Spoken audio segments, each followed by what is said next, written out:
His heart He's is well. well. He's well, Good, thank you. good, Yeah. good. Yes, and how are you guys? Are you well? We're well. I've got a shoulder injury, but other than that, we're both well. Yes. Another one. Oh, sorry, that's too bad. There's always something. Yes. I Mm-mm. just got back from some acupuncture, so Oh see dear. if that helps. It's improving, is it? Uh, Right. not really. Yes. Can you swim? I have been, but I didn't this morning. So Yeah, everything in shoulders are moderation at the moment. important for Yes. the swimming part. Yeah. Yes. And hello, Nina. Saw your note. Good morning to you too. Good morning. Morning, Tam Tam. Good morning, Sarah. Good morning. Morning, morning, Nina. Morning, Tam Tam. Yeah. Morning, Morning, Sally. Jonathan. Trevor, good to see you here. How are you doing, Trevor? Good morning, everyone. Morning. Morning, John, Sarah, Hi, everyone. Trevor. Yep. How you Hi, Morning, doing, all. Sally. Trevor? Yep. Hi, Nina. And Good to see you all. Yes. You may, you Trevor, you too, may not Tam have met Tam. Sally before. Sally is Hi. quite new. He lives in Cambodia, very Oh, interested in the wow. Dharma. Hi, Yeah. Hello, Joe. Sally. Yep. Trevor is in California, Oh, Sally. yes. Okay. And I think you may have met Nina. Nina is also in Cambodia. If Yes, you I met haven't Nina. met her, Hello, Trevor. Nina. Yeah, yeah. Hi, Han. Hi, Hi, Han. Han. Hello. And We Hung can't always hear looks like you. she's Hung looks like she's in California, but she's probably in Vietnam or Thailand. Where are you, Han? We can't Hanoi. hear you, Hung. Hanoi, I can read her lips, but we can't hear you. Think you're muted. She's not muted, but Oh, audio not coming through. Your Your audio's audio not is come. not coming through, Han.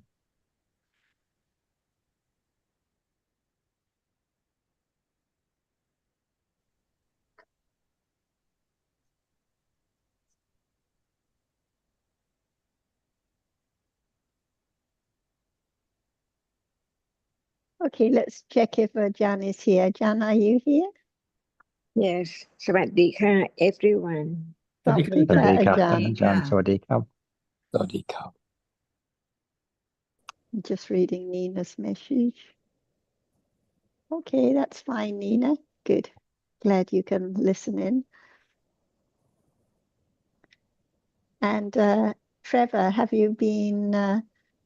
We noticed you started posting again recently on DSG, so you've been considering and reflecting and reading, and any points of concern or anything that you would like to discuss today? oh yes. Yes, I've been reading and reflecting and listening to a ton of John's talks, and I've been a bit busy, like just with finishing up my bachelor's, but I've been finding the time just to reflect and study. And I suppose I've had like a question on exactly what understanding is, because I seem to have a confused version of what it is. Like it's a conditioned reality that like I was told, and I noticed that in practice the like kind of noting things as they arise is not understanding. Like just noting that when heat and cold arises, saying it's heat or cold, like or just like touching, and when it's softness or hardness, saying like softness or hardness is still kind of a practice, even though like I can't really control doing it. Like I kind of just, now that I know the some of the categories, like I sometimes try to be aware of them, but like as I been discovering, like the awareness that I had of them is not understanding. Like it's just noting as they arise, and like it's kind of a practice and not really the Buddha's path. So like I was wondering what understanding of conditioned realities like heat, temperature, heat, cold, temperature in general, and like what that is, what understanding is, basically. Thank you.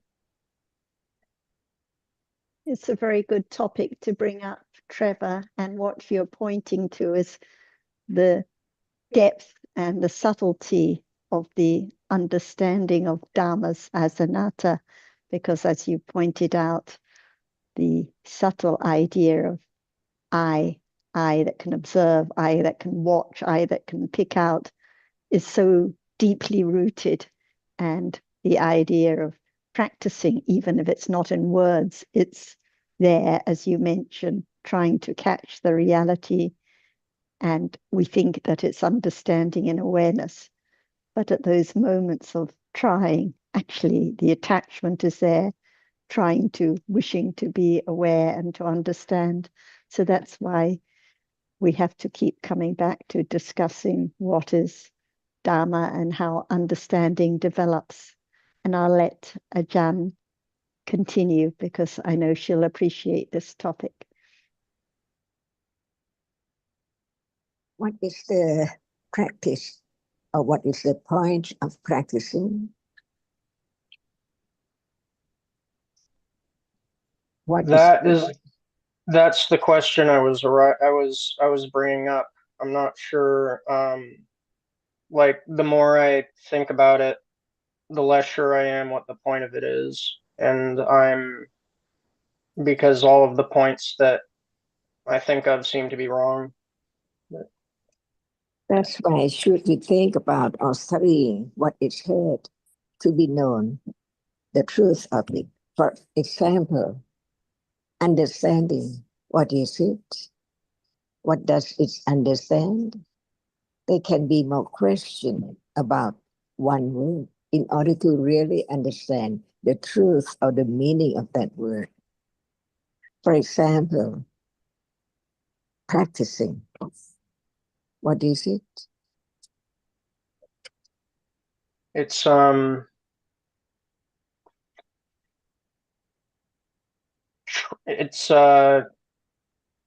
to do something, but like it's not recommended.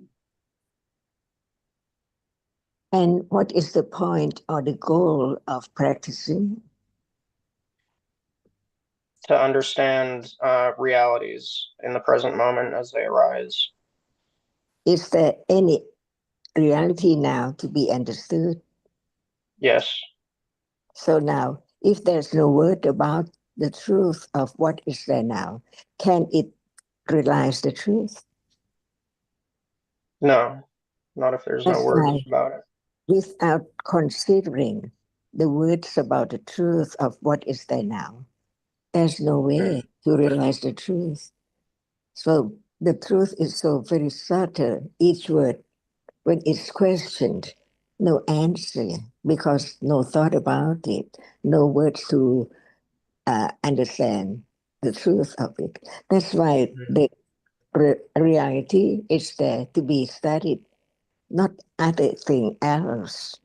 When we say studying what? See, always question in order to be careful considering to understand the very deep and very subtle reality right now. There is seeing right now. Practicing or hearing, considering about its nature until it begins to understand what is there in life. Naturally, because life is only in a moment. Without understanding what is there in a moment, can there be the understanding of life or anything in life? Because many things now are known as its truth. That's why, shall we talk about just one word to have more understanding and clearer understanding of the truth? Any word you like to be understood? Understanding itself. The self is the No, self. understanding the word. Like I would like to Word. understand what understanding refers to. So now the word is understanding, right? Mhm. That we are going to talk about. What is there right now? Is it real? See, this is the moment Yes. of understanding.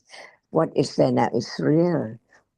What is the reality of that which appears now? Because it's real.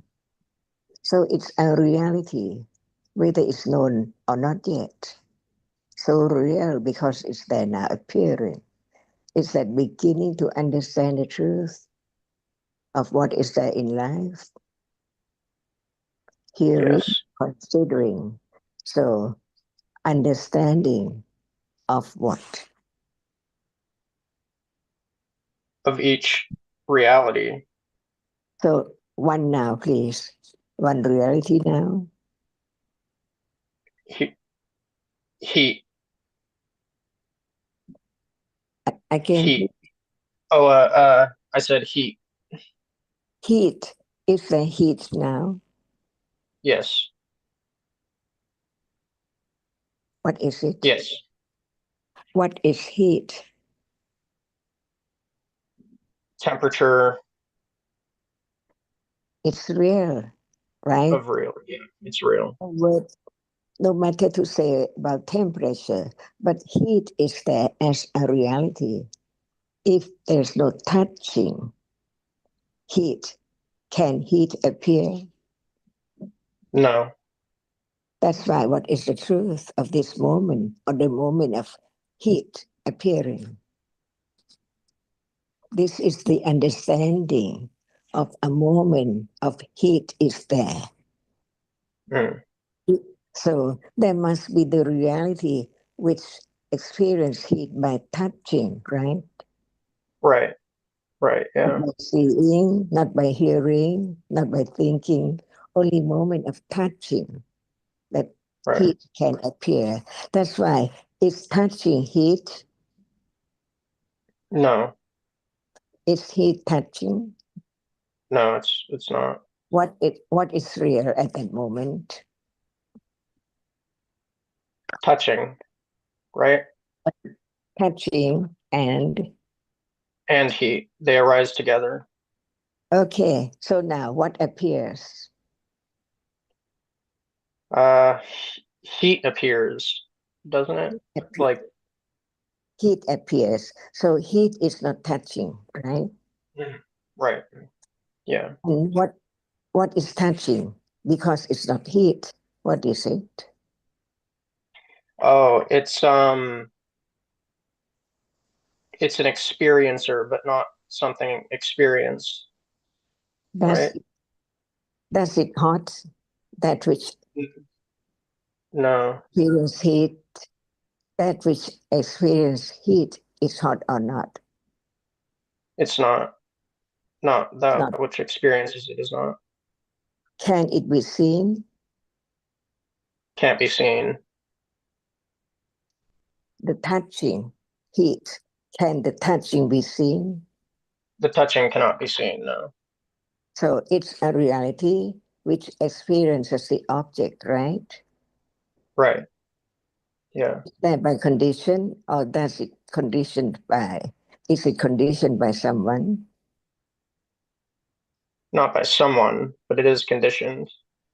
So now we learn about the truth that this touching is not anyone, and heat is only that which appear only when there is touching. Hmm. Heat at that very moment, only a moment in life. So life is not permanent at all. It is the moment of experiencing an object, different moments and different experiences, different object. So now, Mhm. is there anyone or anything? No. There So is something, but there's not any one, any self. is it something? Yes. Heat is something, or Heat is some heat is something, and so is touching.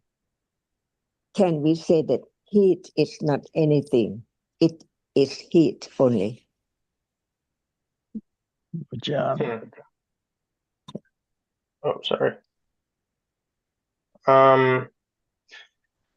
Can't say it's something in itself. Heat. Yeah, Something yes, in heat.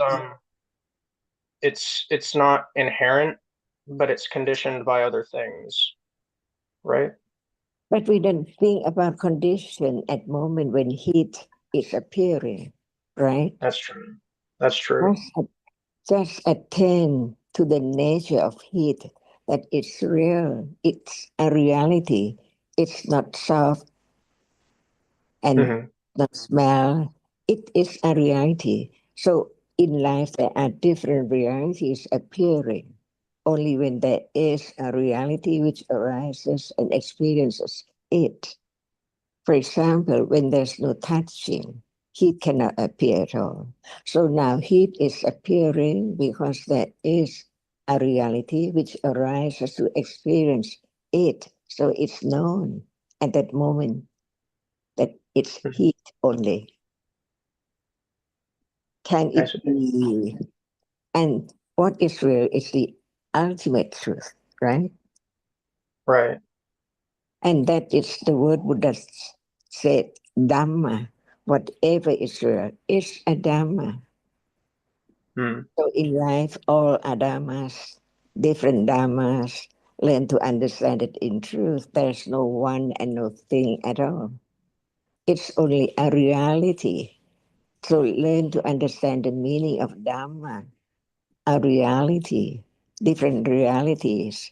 Each reality is real, so each reality is Dhamma. And Buddha said all Dhammas are anatta. It just arises and gone. So very instantly, right now. At moment of seeing is not moment of hearing. Right? Yes. And, Yes. and what is seen is not that which is heard. It isn't. No. What is Dhamma? What's real? Reality. There is seeing and visible object, hearing and sound. What is Right. Dhamma? Dhamma is what's real. I would say just what's real. Like Okay. what arises and what's real at the present moment. At moment of seeing, what is real and what is Dhamma? Visible object is. Real, it's a Dhamma. And Yes. what about seeing? Seeing is as well, but it's not one that appears. Seeing is real too, isn't it? That's So true. Yes. So seeing is Dhamma, because Dhamma is whatever is real. So at moment of seeing is real, Dhamma is real, seeing is Dhamma, and visible Yes. object that is seen is Dhamma. So in life, all are Dhammas. Is it true? Yes. Yeah. Yes.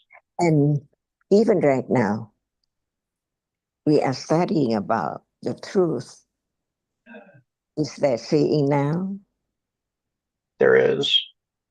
So learn to understand that it's not I see or anyone see or cat sees or dog sees. It's only seeing. A reality, the ultimate reality, is conditioned to arise to see and then following instantly, never to return or never to arise again. That is the anicca, the first noble truth, isn't it? Impermanence. So we learn about the truth of what is there to be foundation for direct understanding now with awareness of a reality. And that's the meaning of the patipatti in Pali. Patti is properly, and bhakti is to reach, to attain the nature of that which is not anyone or anything, without a shape and form. No cat see, no dog see, no snake see, no eye see, not anyone see. It's that the reality, the realization of the truth of life. And That that, is. and that is the meaning of patipati. That's one reality is there now, real. It's not known until it's known, as it's not arms or legs or bed or anything at all. Only that which is seen and can be seen from morning to evening to night. Wake up and sleep, and then wake up again and see again. All Adamas, isn't it? Yes. So Yes. Patipatti is the understanding which is firm enough to be conditioned by firm understanding, being aware now of a reality, to realize the truth not just in word, but understanding the truth right then, until only one reality appear. Because life is just in a moment, only one object appear to be known. Like now, what appears, sound and visible object, and so on. Each moment in life can be known because it's there. And the moment of understanding that it's not anything, it's not I or something, its nature is just it arises. Nobody can change any reality's characteristic at all.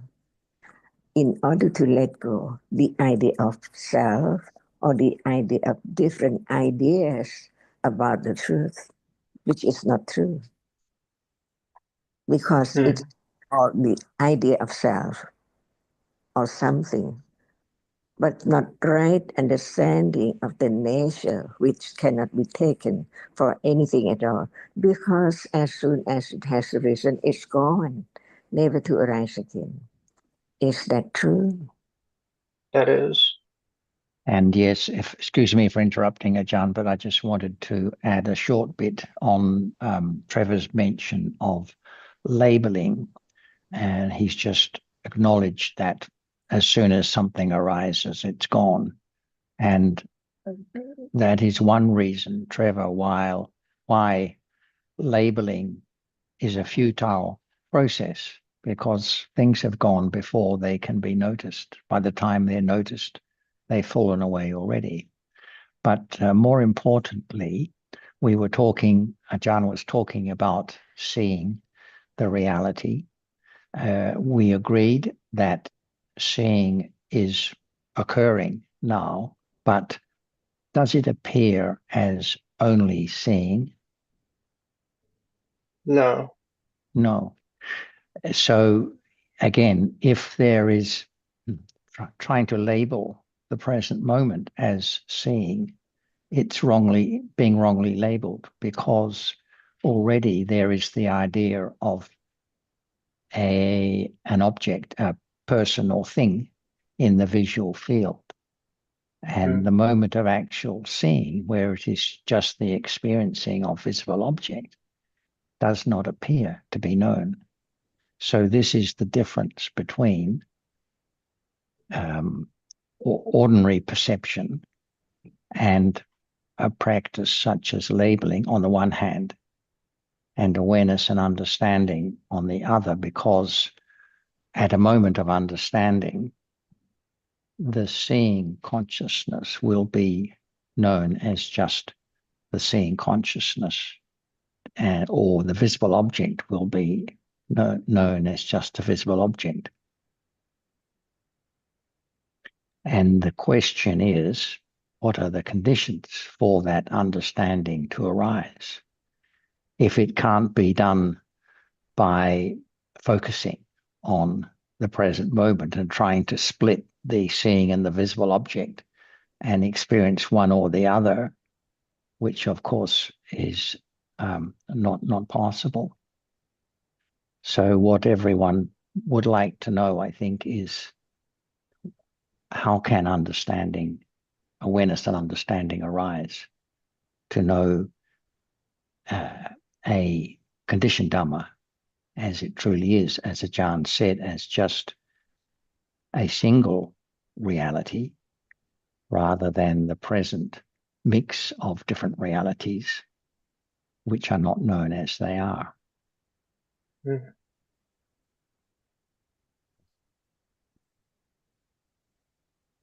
I suppose I wonder how understanding can arise. Like if the only foundation that it has to work off of is ignorance so far.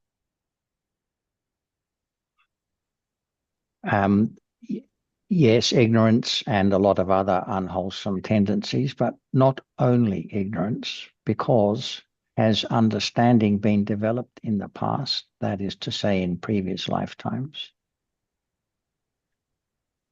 Would there be interest in the Dhamma in this lifetime if there had been zero interest in the past, previous lifetimes?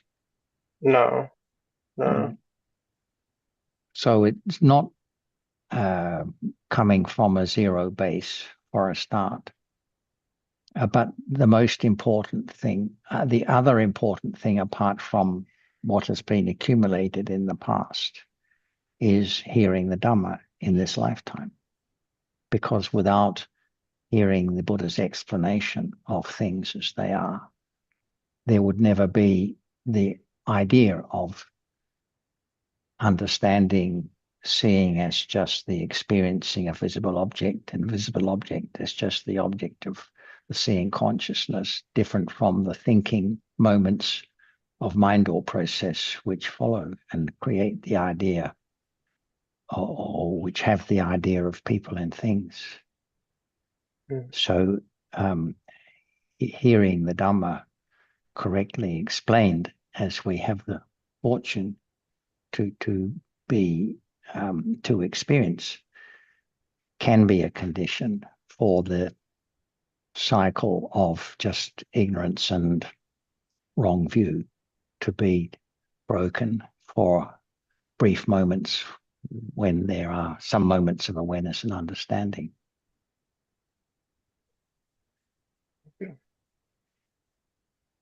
Does that make sense? That does make sense. Yes. And what I seem to be getting from this is that also, as well as great fortune of hearing the Dhamma in this life and the accumulation of past lives, just how it's not just ignorance. There's also that at play, that understanding is not just, the same as knowing something, as temperature or a seeing or a visible object, or like you could label all one can label all they can want, but it's not going to be understanding if it isn't understanding of those three characteristics um that just are just characterize all things, right? All dhammas, all conditioned dhammas. Right. So the labeling is motivated by a wish to see dhammas as they are rather than by actual understanding. Mm-hmm. So it can't be, it's on the assumption that we can create the conditions for understanding of dhammas that are being labeled. Mm. And that is not the teaching of the Buddha. Yeah. But coming back to the notion of understanding itself being a conditioned reality that depends on the conditions, the right conditions to arise. The factors for that arising have been explained by the Buddha. And they are association with the good friend and hearing the Dhamma explained in a way that makes it helps us to understand what the Buddha was teaching exactly. Right. And then reflection on that, on what has been heard. Reflection that happens by virtue of our interest in the Dhamma.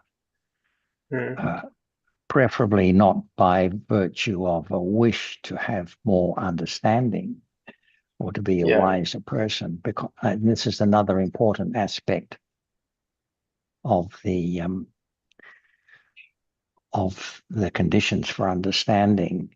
The interest in the Dhamma should not be just about how to have more understanding, even though that is the development, that is the path to be developed.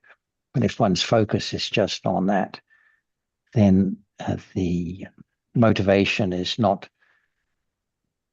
the correct one. The correct motivation is an interest in the whole of the Buddha's teaching. So reflection on any aspect of the teaching, such as the conditioned nature of what is arising at the present moment, or anything at all, can support the conditions for the arising of awareness and understanding. So, sorry, but like a selfless respect and appreciation for the whole of the Buddha's teachings is the correct motivation, and not kind of self-interested kind of wish to be a more understanding person, or even to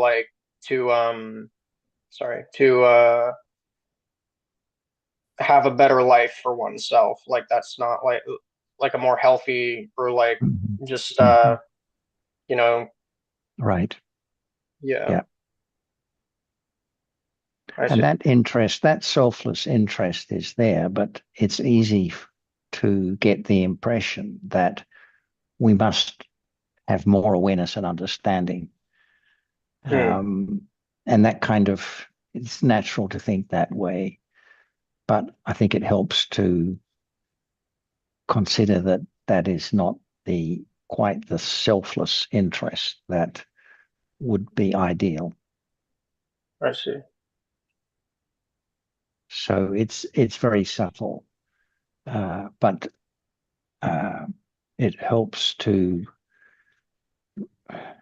hear this kind of explanation of the gist, the very essence of the Buddha's teaching, and consider it, because the rest of the world seems to think that it's all about following a practice. Or benefiting, or being like a less sick and more like person, like kind of just being an enlightened person, but that's like not really that's like also kind of a common motivation. Yes. Okay, thanks. I think I've said enough, and I'll pass. Sorry for interrupting, Ajahn. You may like to add some more.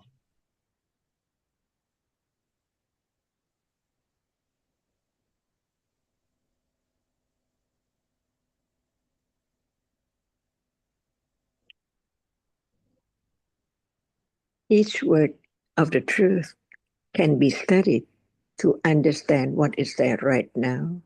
Otherwise, it's not the beginning to understand, the point of listening to understand even what. For example, right now, there is seeing, and then hearing, smelling, tasting, 6 doorways. Seeing, hearing, smelling, tasting, touching, and thinking. Are they all understood as anatta, or what is real right now, which is different from one another? Is this a point of learning about the truth of what is there now and every moment in life? To understand the truth, no one at all, only that which is there by conditions. For example, seeing is right there now. How much confidence of seeing that is what? in order to let go the idea of self. So it's time to understand the precious moment in life is to understand the truth of what is there. Each moment, which is unknown. If Buddha, or there's no word of the truth to be considered and understand who thought about this. Not the one who is stupid or fool, but the one who realized the truth, because the truth is so very subtle. No matter how much we say, seeing is seeing, whisper object is whisper object, but what about now? No understanding of seeing, because that which is seen appear to be object of interest at all. See, from this moment on and on. Is that true? That's true. So from hearing, is there more understanding of seeing to realize the truth of seeing? That's why we talk, we discuss again and again about what is there. And it can go on very gradually about what is there and conditions for what is there, because they are different. To have confidence of the truth that Dhamma, what is real, is just real when it's there and then gone. En route, the understanding of the truth that is so very subtle, even is there now. No realization of the truth.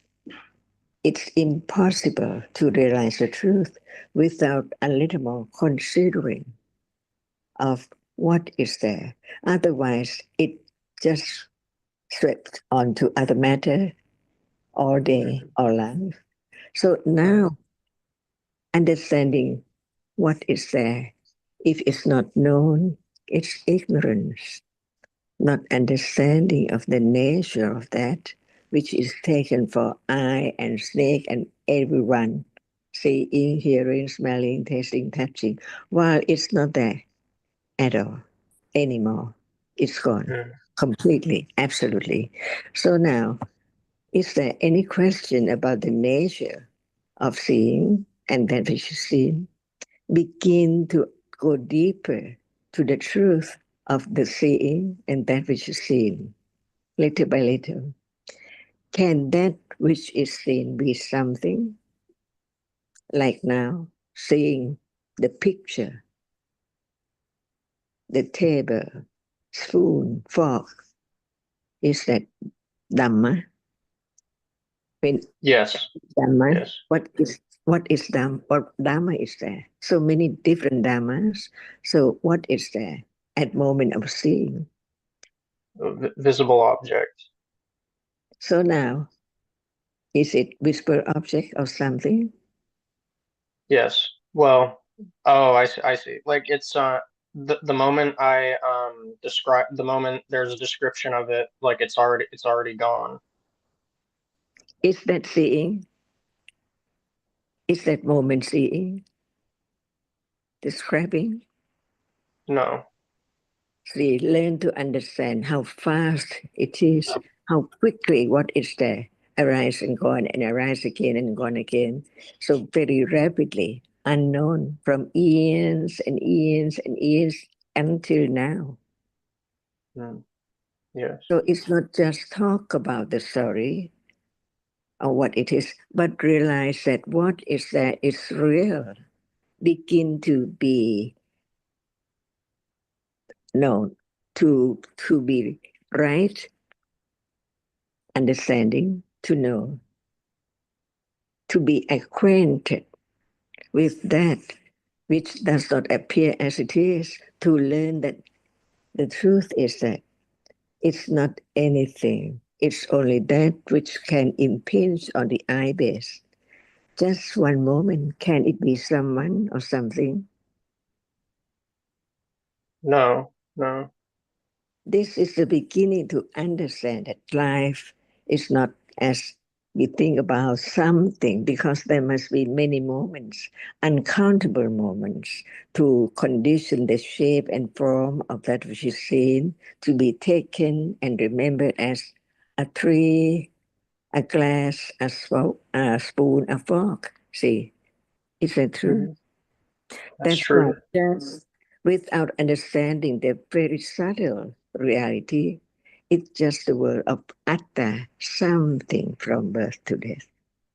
But what is the word of the enlightenment, Dhamma, what is real, is anatta, not anyone or anything. And this is the base to study, no matter what it's heard about saying, as it is at Kanda or Ayatana and Paticca and whatever, to develop the letting go of ignorance, taking it for something permanent from life to life, on and on, without hearing, considering that the truth can be learned, to be conditioned to the moment of realizing the truth, or by anatta. Not I try to practice or to concentrate or to meditate. Or to study. So we now understand that how long to be Buddha, the enlightenment, not only one life, not only one eons, so many, uncountable. That's why each word about the truth cannot be changed at all. The truth, all kinds of reality, are anatta, unchangeable, because as soon as it has arisen by conditions, it's gone. How can anyone change it? And how can anyone make it arise? Because it's there already by conditions. Begin to let go the clinging to the idea of self because of ignorance, not understanding the true nature of what is there right now. And understanding has to understand whatever is there in life today or tomorrow or next year, because it's so true, never be changed. Nobody can change it. Begin to have firm confidence of Dhamma is Dhamma.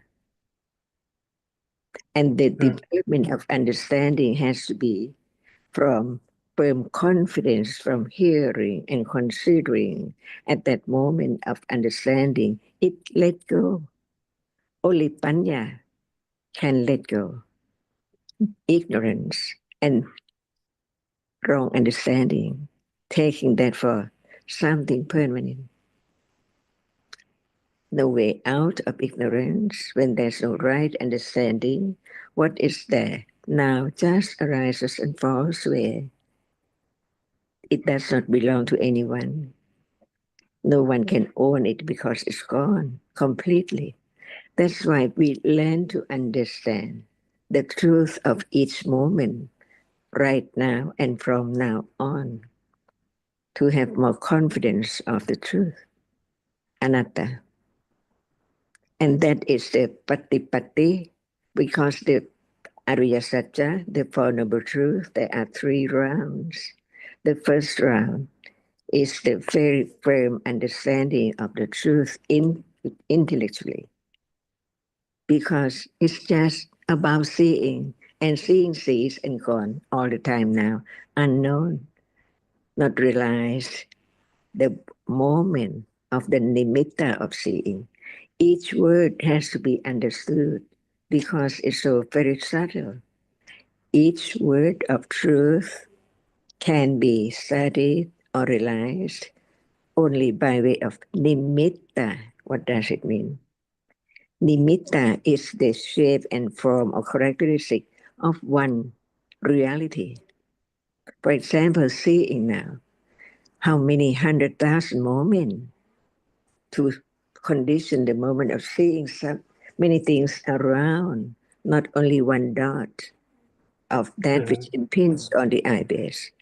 That's why, without beginning to understand the so very subtle reality, one does not understand what it's meant by understanding the truth and understanding the panya, right understanding, that it can begin and develop on and on truthfully, because it can understand the truth, the deep, the subtle truth of what is there right now, no matter how long, because thinking, considering about the previous or even years ago or years ago, ignorance is there, no understanding of the truth, like this life, from birth up to now, how much understanding of what is there, or none at all. Be truthful to the truth, parami. Without being truthful, we think that it's so easy to practice, no understanding of the point of what one is doing. Just want to experience something, not understanding what is something, right? Mm. No Right. understanding at all. So that's not the teaching of the path leading to understanding the truth, because it has to begin the first round, hearing, considering how deep, how subtle each reality is. Because what appears is only the nimitta of a reality.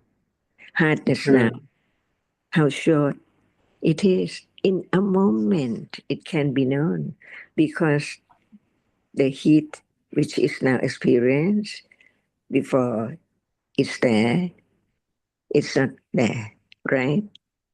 Right. Before seeing, there's no seeing. Before hearing, there's no hearing.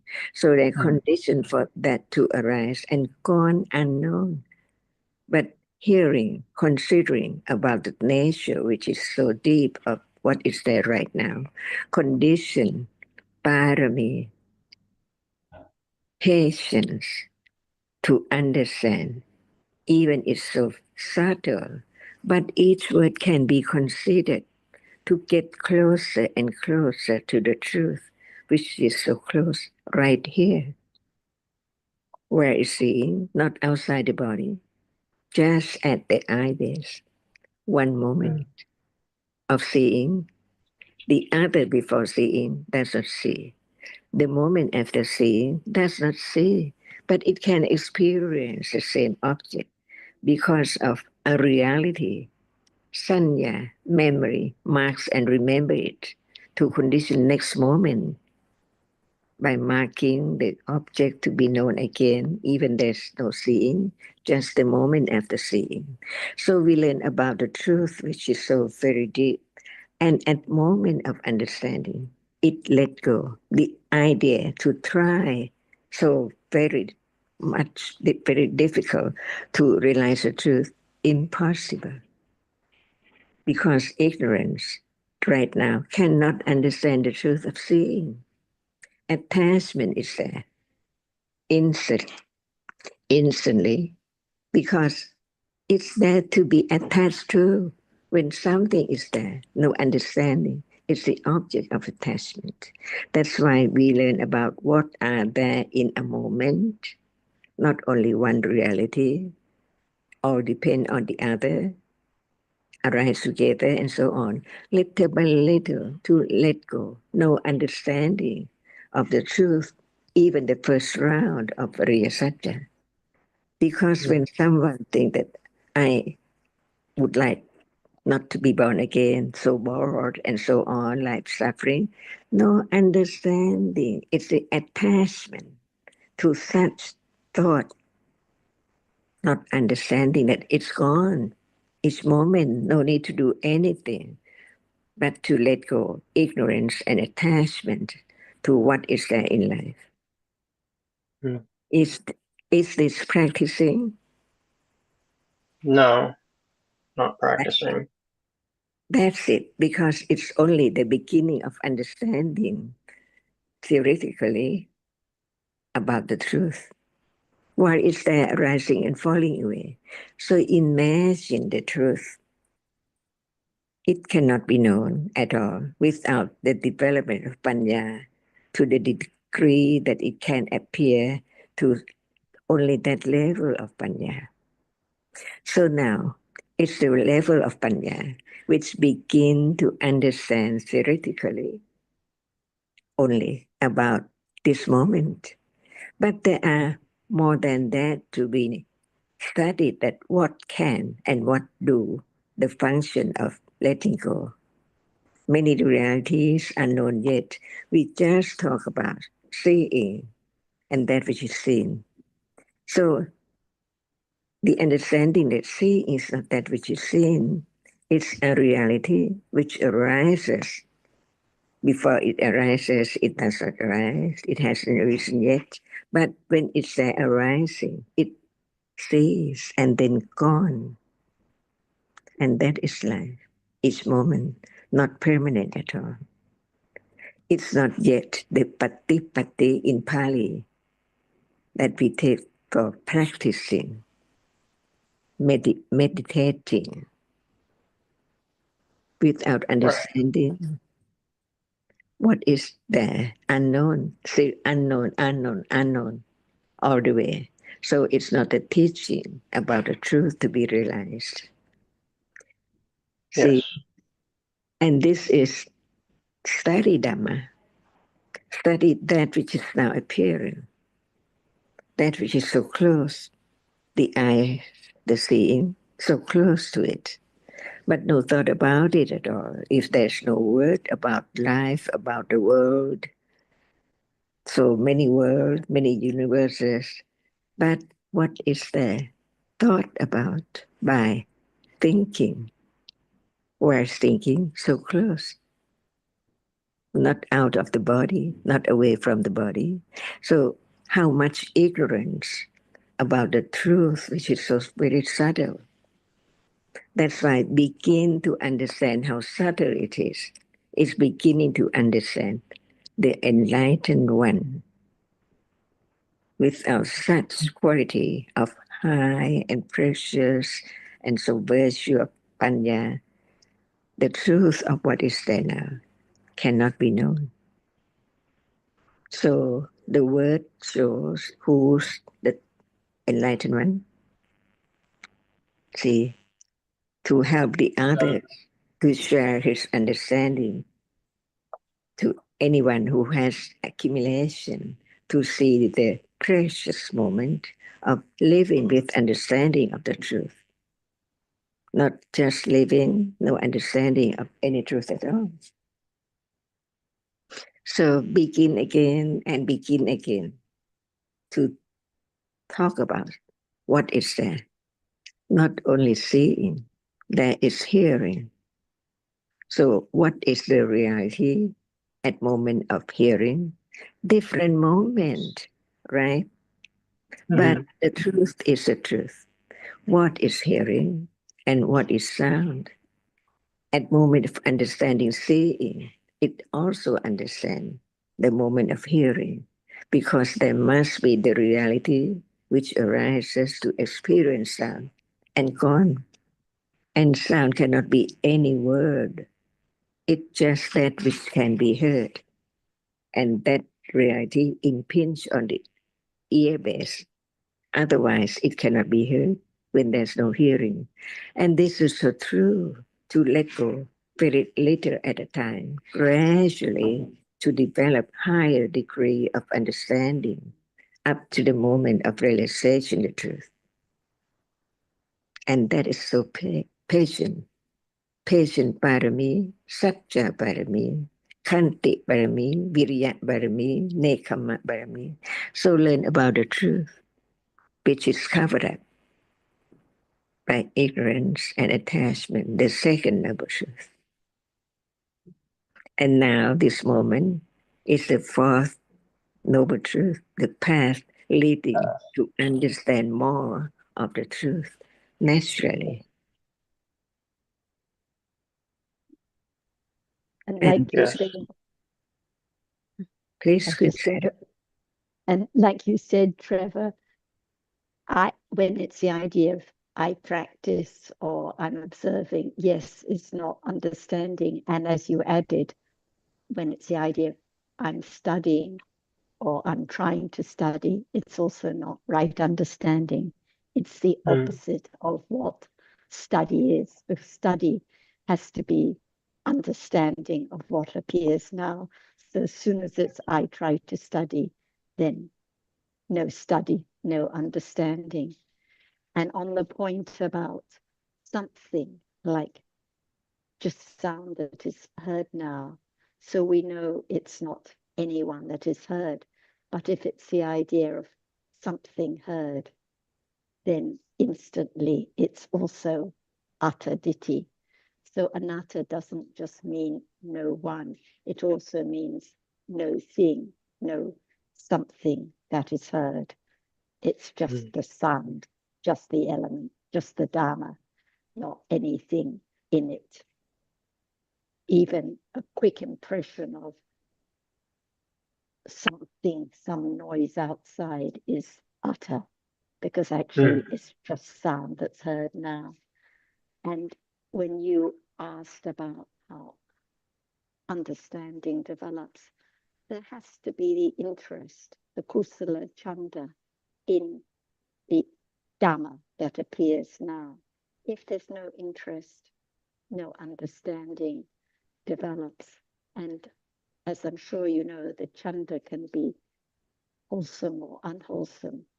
When there's wish to study, wish to try and practice, chanda is there, but it's the chanda with attachment. It's the akusala chanda with attachment, different from the kusala chanda that develops with understanding, just interest in understanding what appears, just for the sake of understanding, not for I, not for other people, but just for the sake of understanding more about the truth of life now. So that interest and seeing the value in understanding life at this very moment, the sound that is heard now, the seeing which sees now, conditions understanding to develop more and more. And it is that interest and the patience which Ajahn just mentioned, and the truthfulness, all these factors that condition the listening again and again, the considering, the careful considering, no matter whether in a Zoom discussion or shopping in the market or preparing lunch as we're doing in the background. It can be considering anytime, any place. And there's more and more confidence that there can be understanding anytime, anywhere, but not by any trying to understand. Appreciate all your points, Trevor, and Ajah's wonderful comments too. Thank you very much. Thank you. Thank you all. Thank you, John. Thank you. Any further questions or anything that needs further clarification, Trevor? Well, yes. I'm curious. I was listening back to the talk that I had with Ajahn in August, and when Tanajan mentioned the Buddha, and like when Tanajan mentions the Buddha now, like when his great patience, and like the fact that the teaching can't be heard without him, like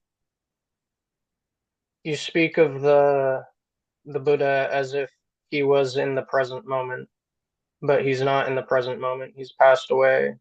Like, is that true, or is the Buddha in some sense part of the present moment?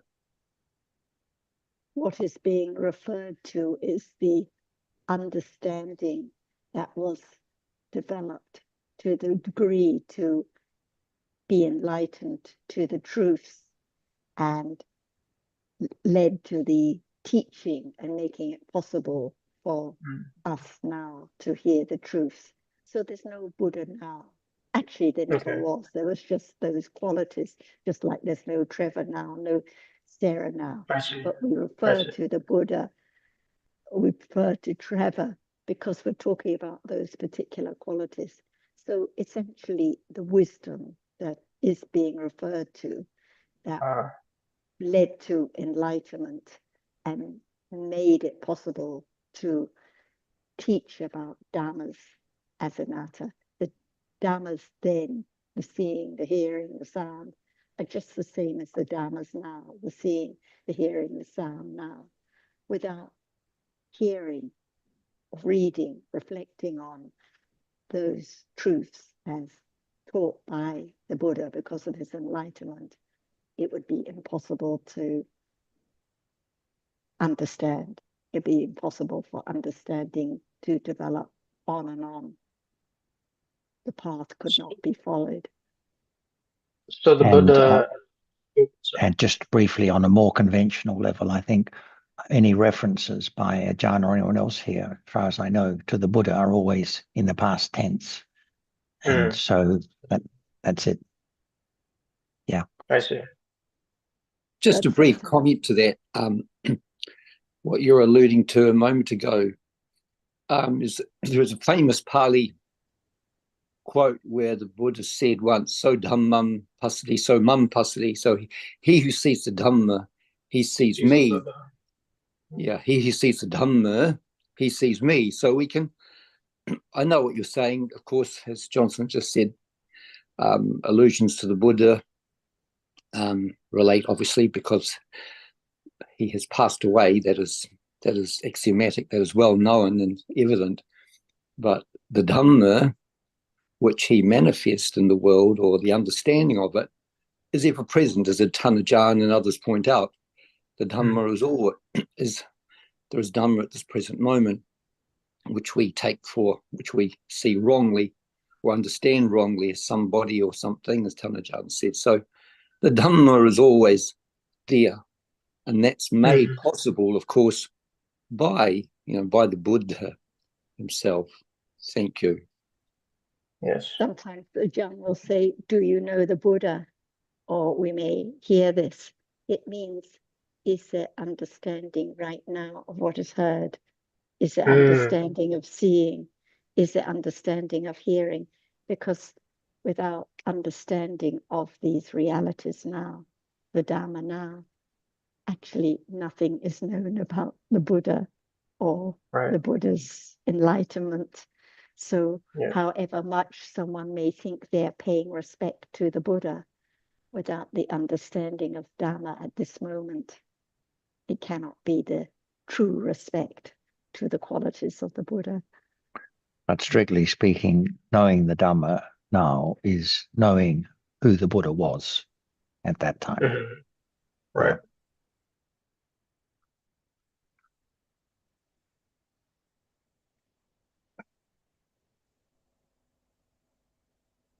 Thank you all. Good points to clarify, Trevor. Sally, I don't know from this conversation whether there are any points you have any questions about or found of particular interest. Yeah, thank you so much, Sarah and Ajahn and all.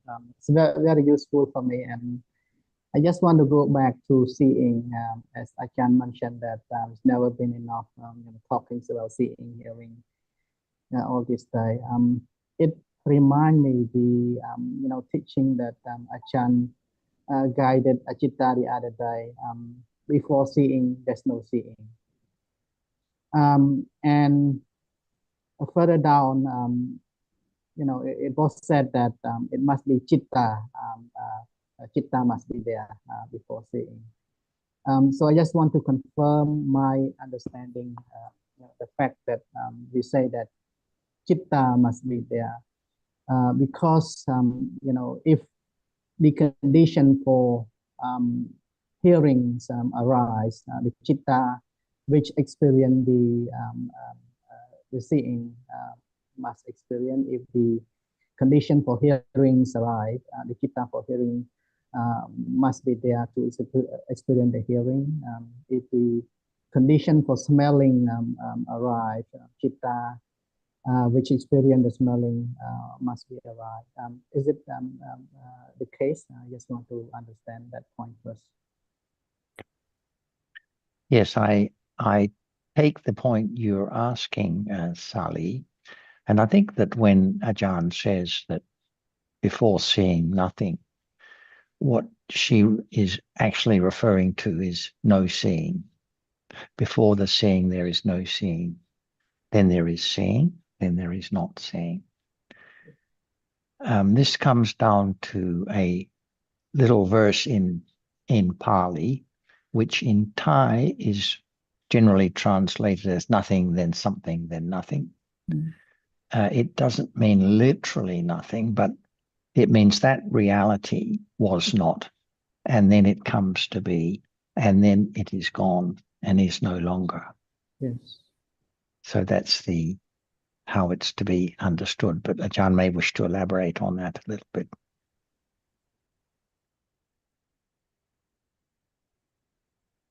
We can learn about the truth little by little. For example, we talk about seeing as that which sees, but it has to be conditioned to arise, not at anyone's will or out of the blue, but what condition it. So we learn to understand more about reality, Dhamma, the reality, the Dhamma, which arises to experience, is not just seeing. What about liking, disliking, ego, or whatever is there in life? They are nama, the reality which arises to experience the object. That's why we learn to understand the chief of experiencing.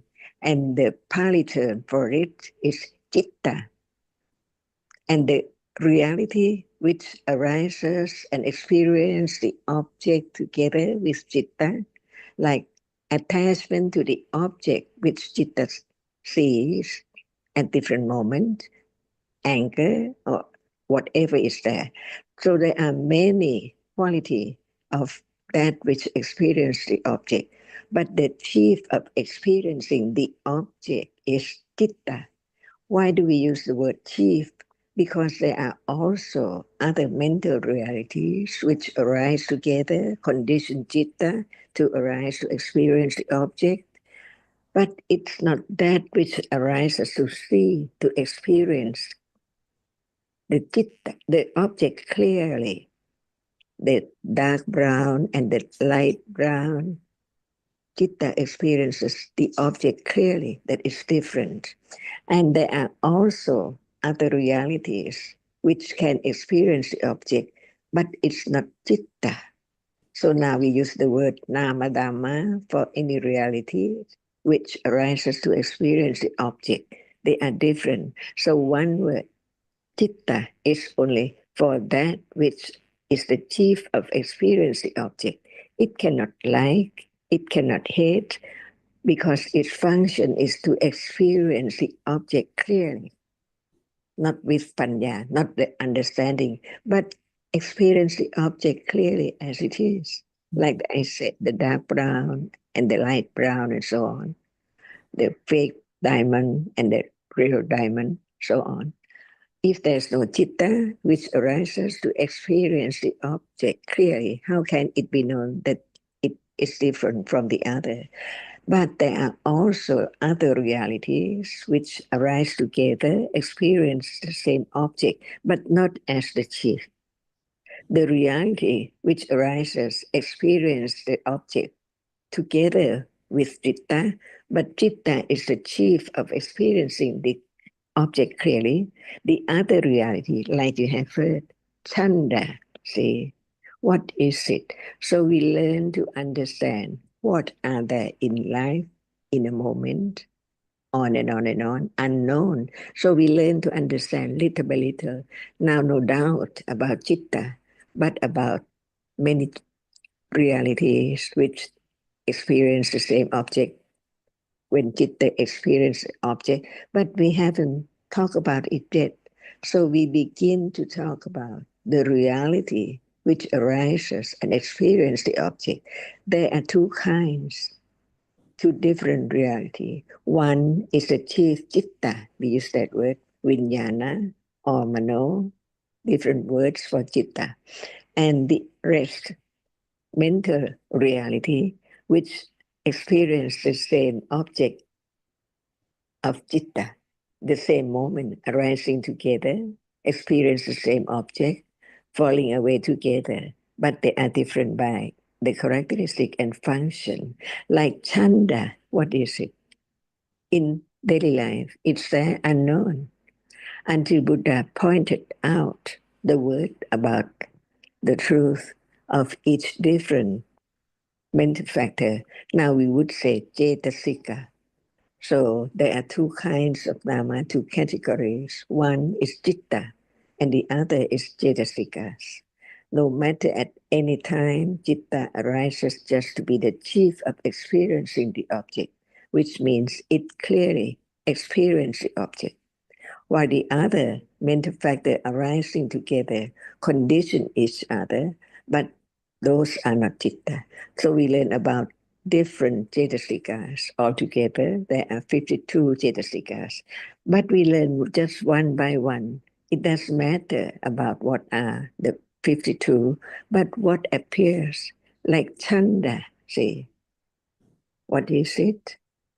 Lopa, what is it? Dosa, what is it? It's there in daily life unknown. That's why we begin to talk about it with what moment, what is there. For example, at moment of seeing, there can never be attachment or aversion together at the moment of seeing at all, because seeing is conditioned by karma. So we learn little by little, one word at a time.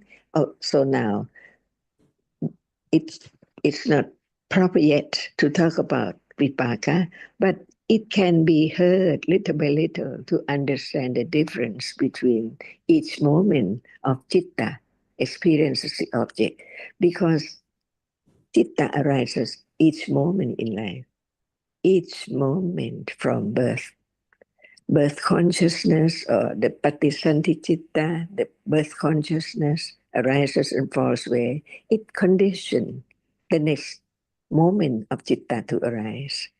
By way of what? See, we will learn later what citta is conditioned by what condition, paccaya, and so on. So there's so many things to understand carefully, not just the word, how many are there as pattaya, khanda, and ayata, and so on. No understanding of this moment. But what is there now can be studied a little more, a little more, a little more, to have confidence of the truth of Dhamma. So now you can know from now what kind of reality is dosa.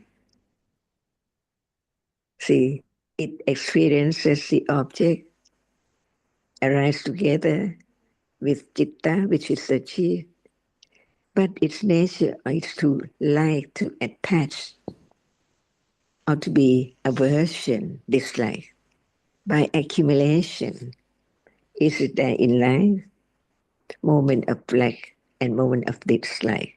We can say the Pali term, moment of lopa, attachment. And those are moment of aversion, dislike.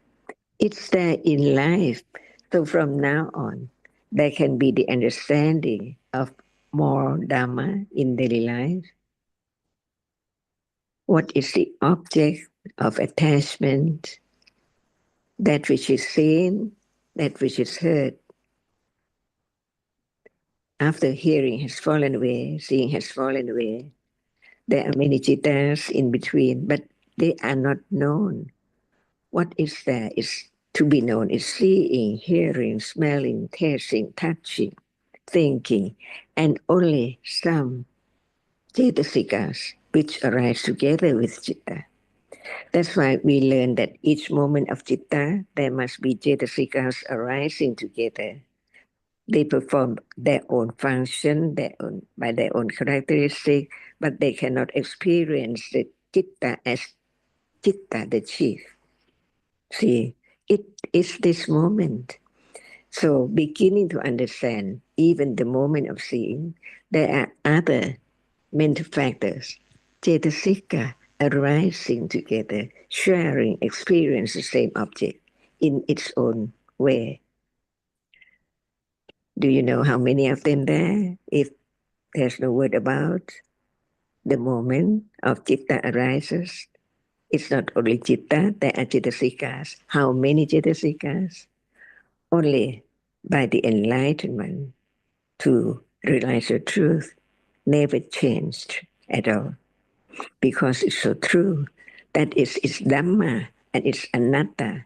All Dhammas are anatta. No matter you try not to like anything, but when it's there, it has a reason by conditions. So learn to understand the way anatta is, not at anyone's will at all by conditions. Someone gets angry so very quickly, but someone patience or no condition to be as quick as that person to be such and such by conditions. So learn to understand the truth, having compassion to anyone, any being who does not understand the truth, the way they behave and so on, are conditioned, and they are all dhammas. And without a little more understanding of the truth of Dhamma, can all Dhamma be known as not self? That's why no matter what word you have heard, there can be a little more understanding of that nature, that characteristic, which is Cetasika, because they are the reality which arises and experiences the object. See, a little more, a little more, a little more, not only the word, but the truth. What do you like? See, the question, nobody can tell, only you yourself.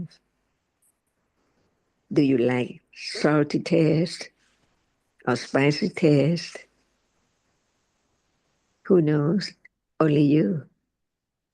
So there is chanda, interest of what is object of attachment or aversion, little by little to learn about letting go.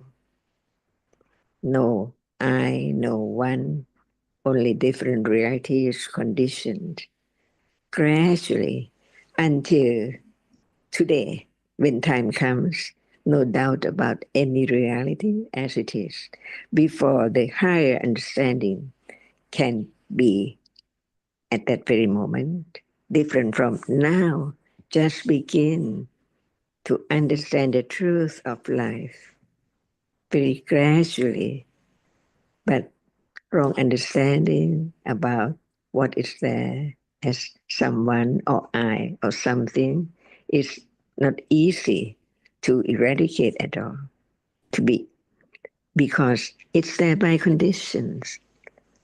So begin to understand actually not I, not anything, not anyone, all are dhammas. So we learn to understand one dhamma at a time, not just talk about it.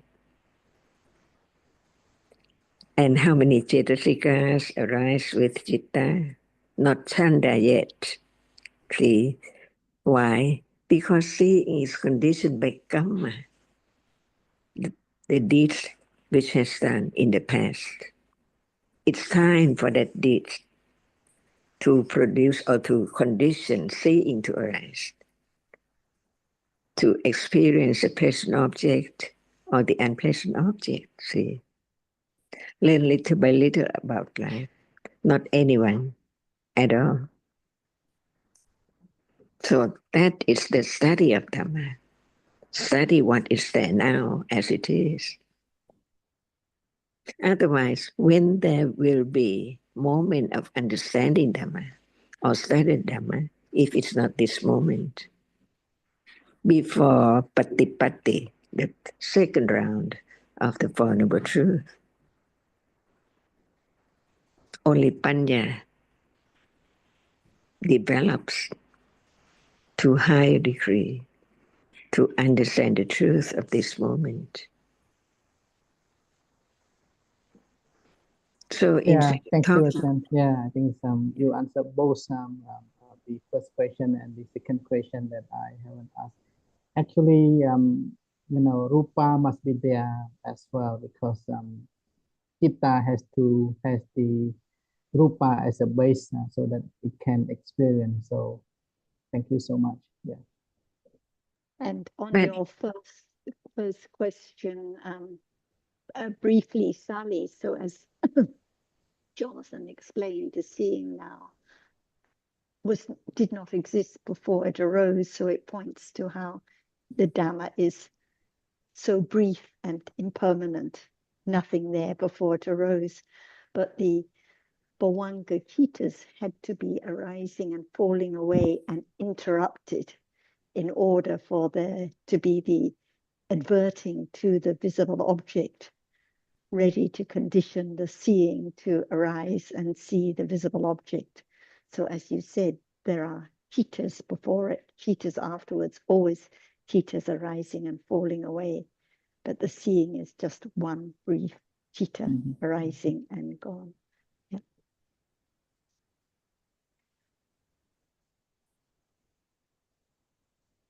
Sorry, Jan, I think you were about to add more. What is Bhavanga? What is Bhavanga Chitta? See, is there more understanding of what is heard to know whether it's there or not?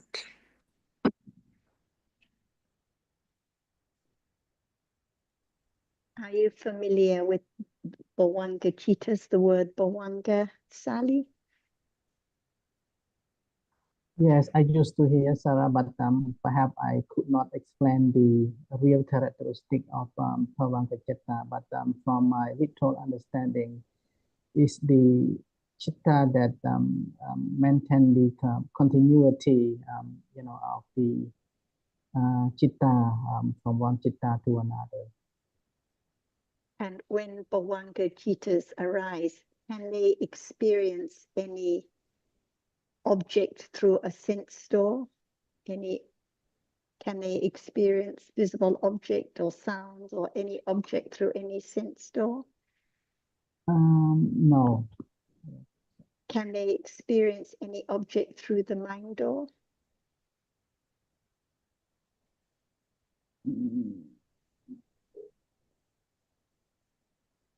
I'm not sure here, Sarah.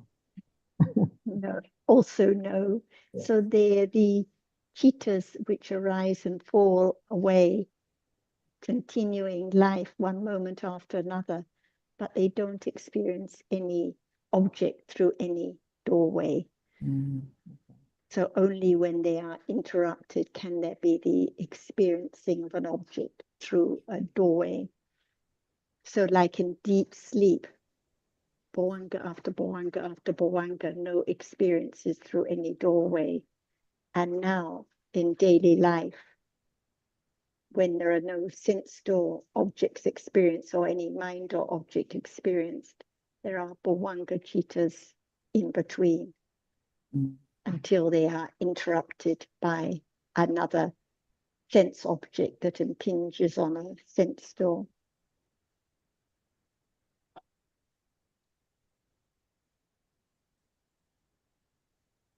As Ajahn said, so many details, so much to consider and understand, and to learn more about the conditioned nature of each reality. Without the Bhavanga Chitta falling away, there couldn't be the beginning of the sense door process, and so on. And the point of all these details is just to show how anatta dhammas are, how no one can observe, no one can try, no one can study, nothing to be done at all, because the dhammas arise by their conditions and fall away instantly. So when we talk about developing understanding, not I or anyone to do anything, nothing to be done. It develops naturally from the wise reflection, the wise considering about the nature of dhammas, and in particular, the dhammas appearing now to be known. All about anatta.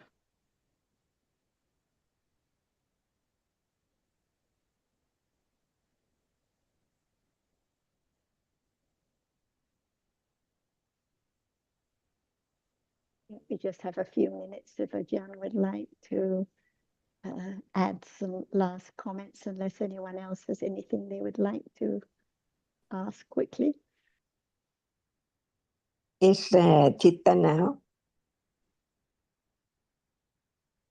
Yes, there is, Ajahn. What chitta? Seeing. Okay. And before seeing, there's no seeing. What is that? Chitta. What kind when it's not seeing? What chitta is there? Unknown.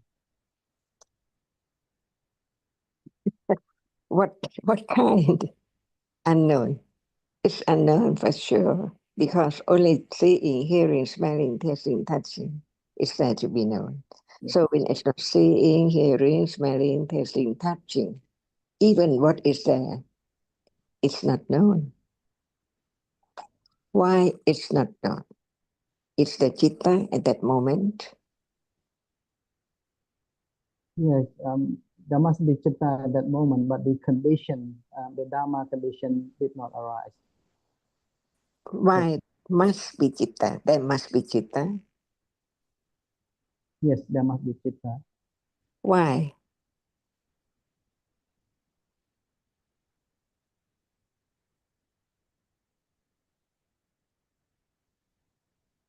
See, the understanding of chitta increase little by little at moment of hearing more, consider more. While one is fast asleep, is the chitta.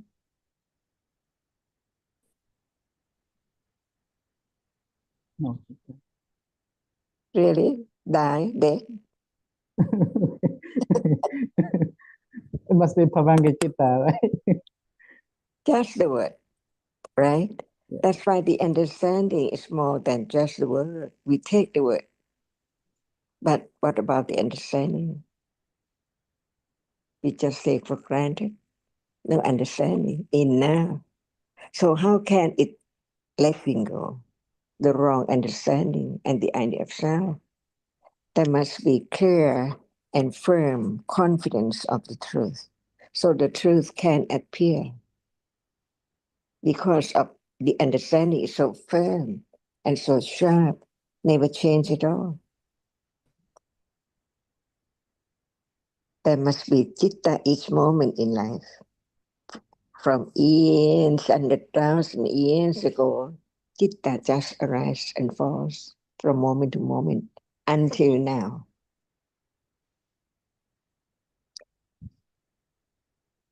Why seeing is not avanka, chitta? Seeing in Pali term, jakku, vijnana, because it arises to see by the conditions like jakku and the object which impinge on it. But why jakku vijnana is not avanka?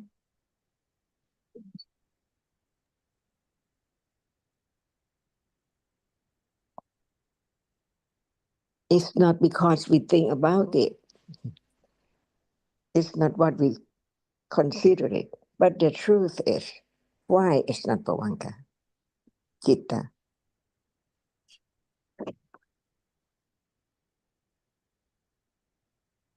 And this is the moment of new habits. Consider carefully, thoroughly, to understand the truth, never change. Chitta arises to experience from moment to moment by conditions. So there are conditions for chitta to arise. And later we learn what paccaya is there, little by little. But Chitta performs different functions. It's the reality which arises to experience the object. When it's seeing, it experiences visible object. When it's hearing, it experiences sound. It's not bhavanka citta. Why not?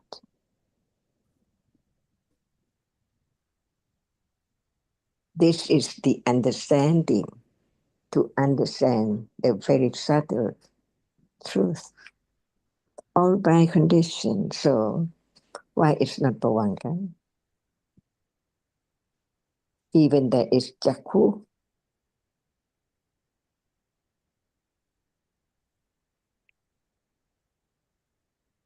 And without considering, how can there be a little more understanding the truth?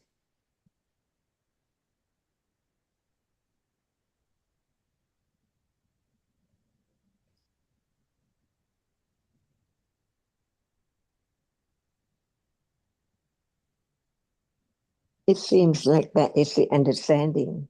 But when there is the question, what about the understanding?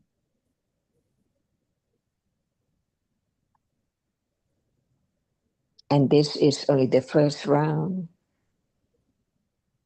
intellectual understanding. It has to be so firm to condition the higher understanding. To understand directly of our reality right now with understanding that has been heard. To understand that very reality. Otherwise, without the former or the panya, right understanding developed enough, it cannot understand right now. It cannot understand hearing. It cannot understand hardness as it is.